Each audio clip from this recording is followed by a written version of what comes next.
All right, good afternoon, everyone. We are hopefully live at the 2015 Indiana Robotics Invitational. We're so happy that you're joining us here at the inaugural IRI Live broadcast, coming to you from Lawrence North High School in Indianapolis, Indiana. My name is Fultz. I'm one of your hosts for our IRI Live, and I'm joined by Andy Mark Engineer Extraordinaire, Mr. Danny Blau.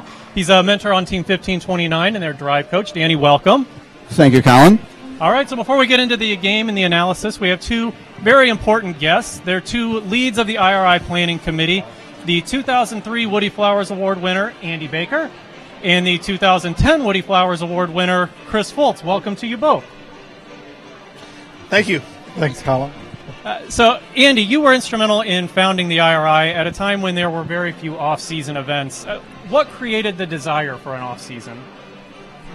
In the summer of '99, our team, I was on the Technocats at the time, and we went out to Rumble at the Rock in Plymouth, Massachusetts. We were invited to the most premier off-season FRC event, and that time was Rumble at the Rock, put on by Team 23, which is a Hall of Fame team. And they invited teams, and I think that year there were like 41 or 42 teams out in Plymouth. And it was a prestigious event. We had a great time. We drove out, had some nice lobster, met a lot of teams. And we thought we could do this in the Midwest, and we could do something, and maybe not be a premier right away, but we can make an event in the Midwest that really mimics Rumble at the Rock, because that was our inspiration. So in 2002, you decided to move the IRI down to Indianapolis to help recruit more teams and just give it a little bit bigger venue. Can you tell us about that decision? Okay, so we ran IRI in Kokomo for 2 years, 2000, 2001. And it took a lot of people in Kokomo to do that. We ran it at Memorial Gym. And the lead teachers on the team, and myself and Mark Coors and other folks, we just realized it took a lot of work in the summer. And the teachers on our team, they signed up to be teachers to have their summers off. They didn't want to continue to work and plan on these things all summer long. So, and also it was better for the state of Indiana to move it to a more populous city of Indianapolis. And so we decided to move it down here. We looked for a partner as a host, and we talked to Scott Ritchie and Chris Fultz on 234, and they were wanting to take this on, and then we found a new home here at Lawrence North.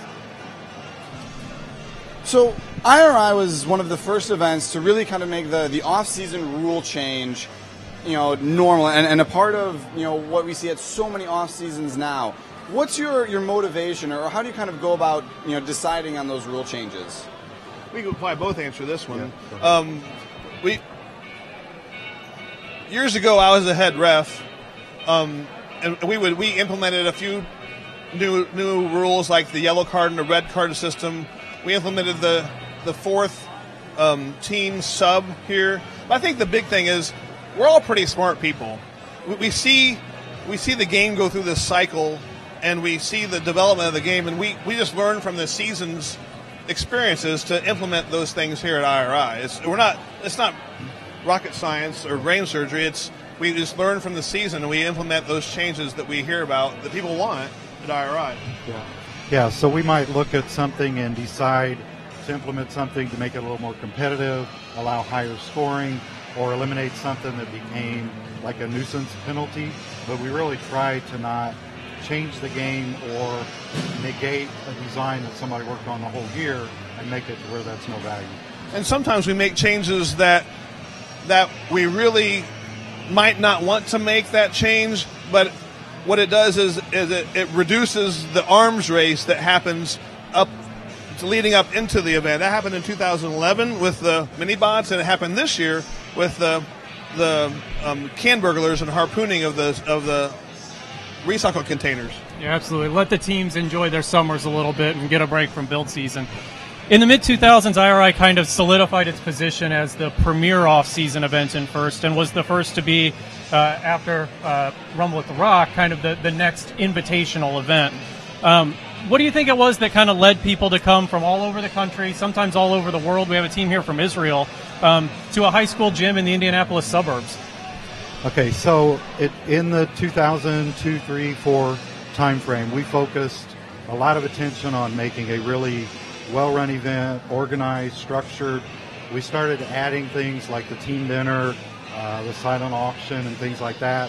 And it just over a period of 2 or 3 years, became the place where everybody wanted to be because everybody was going to be here.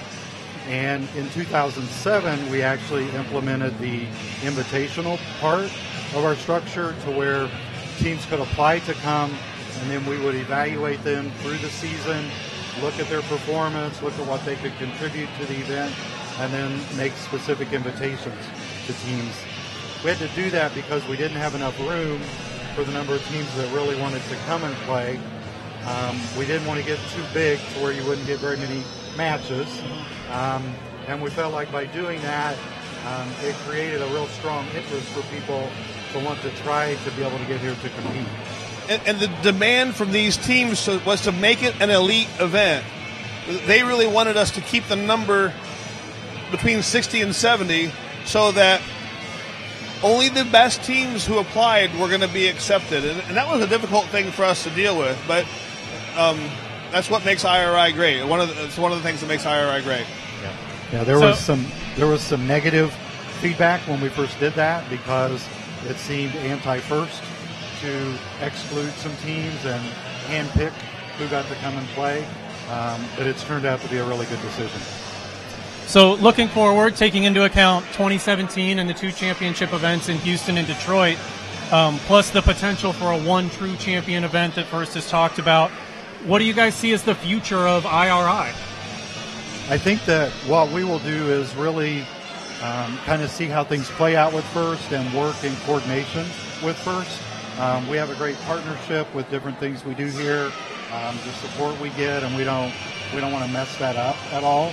So it could be that we become a championship. It could be that this event becomes more important for teams because they have really not seen each other during the 2 championship events. But we'll see how it plays out. That may mean the timing has to move to May or something instead of the middle of July. But we'll just see what plays out and make it work best for everybody. We realize this is a point of contention for many teams, and we want to be part of the solution. I mean, we realize there's reasons why this is happening, and we want to be part of the solution to make it best for everybody, make it best for the community. Awesome. Well, thank you both very much. We'll let you head back down to the field and get your seats for the playoffs. Okay, thank you. And we're going to bring in our next guest. He is the Master of Ceremonies for the Indiana Robotics Invitational this year. He's also a mentor on Team 2826 Wave Robotics. Let's bring in Tyler. Come on in.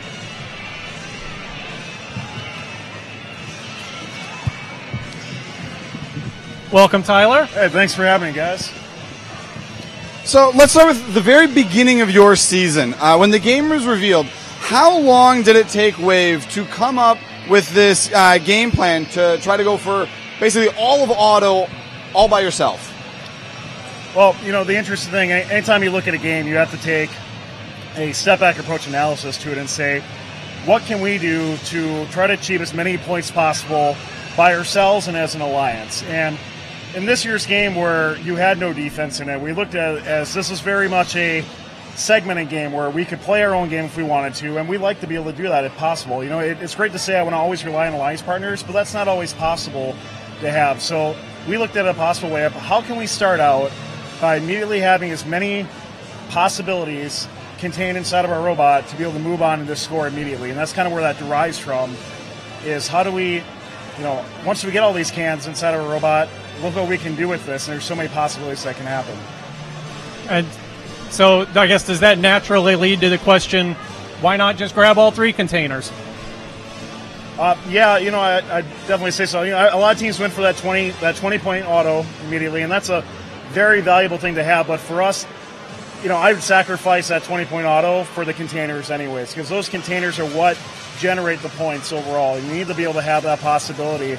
And for us, you know, that does lead us, you know, some potential other weaknesses on the field as well. But really for us to play our game the way we want to, that led to us taking the big risk, which paid out big dividends for us too. And it might not have. I mean, we were, you know, until about a week before a regional, we weren't 100% confident in our autonomous. And it took halfway through our first regional to really get it going. But it has paid immense dividends for us to have. So when you grab all 3 containers like that, you're kind of banking on your alliance partners being able to grab containers off of the step. or just, having them put up uncapped stacks. Was that kind of a risk, and how did you guys evaluate that kind of trade-off, that pro-con, as you went through your design? Yeah. So our strategy as a team is to get the championships first, and when we took a step back and looked, cam battles at regional levels weren't nearly as much as what they were at championships, and for us to be able to make those 3 stacks by ourselves and maybe have a team or 2 grab 1 or 2 extra cams, for us that was enough to move on to the championship level. And maybe one thing to even add on to that, I mean, you're right that we don't have can grabbers, but neither does 3/4 of the field out there. So, yes, we are relying on an alliance partner, but so is every alliance that has something like that. And maybe to point out in our first semifinal match that we played on Einstein, we didn't get any of the cans from the step. Actually, the world champions who we played against, they ended up getting all of them, and we still ended up getting a higher score than what they did with just the cans that we had. Very point. So you started a new podcast this week. Yes. First updates now. What was the driving factor for starting this podcast, and kind of what are the goals that you have? That's a great question. So first updates now, it's really all about how can we get a more informed audience out there. We have a couple of great web shows that are out there with FRC Top 25 and Game Sense, and do a fantastic job recapping the competitions, talking about the competitions. But to me, there needs to be a wider reach in first. We have a very strong Teeth Delphi community, and that's really only a 1 to 3% group in first that's being engaged. And so really my goal is how do I find a way to try to get more people engaged in different areas. So we have news headlines. We tried out some audience interaction segments.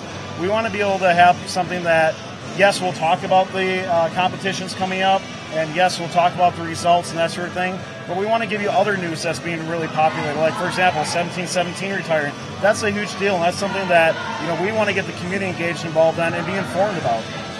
Awesome. Well, thank you very much for joining us. We've been told that teams are arriving on the field, and they're waiting on you, so we'll let you get down there. It's going to be a great elimination matches right here today. Absolutely. We're looking forward to it. Thank you so much. Thanks, guys. Thanks, Tyler. Our next guest is a student from Team 1114. His name is Kaleb. Kaleb, come on in.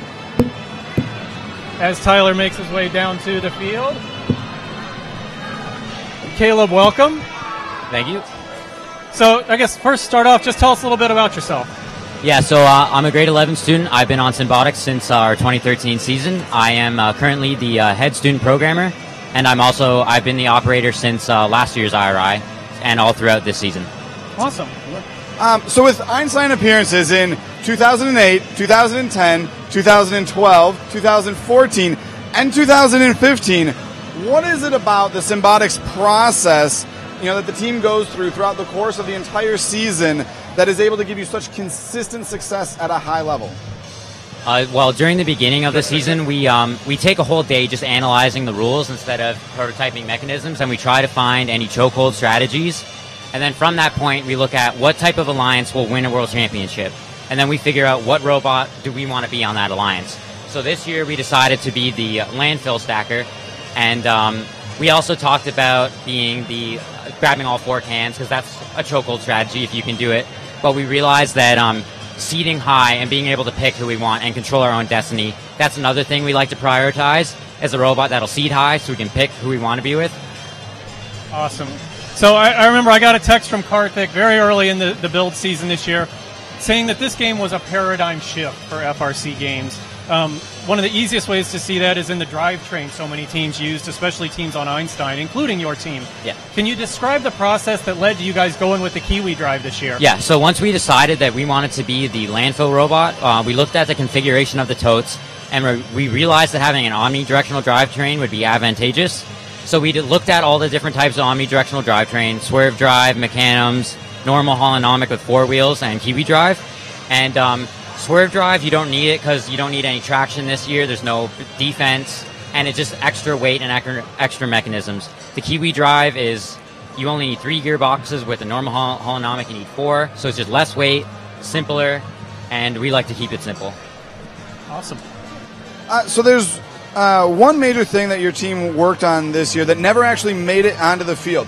The harpoons that Team 900 implemented onto their robot for Einstein. Yeah. Can you talk a little bit about the development process for those? Yeah, so leading up to the championship, we saw that everyone was making faster and faster arms. And even if you're faster by someone by 50 milliseconds, 100 milliseconds, they're still going to get in the hole before you pull away.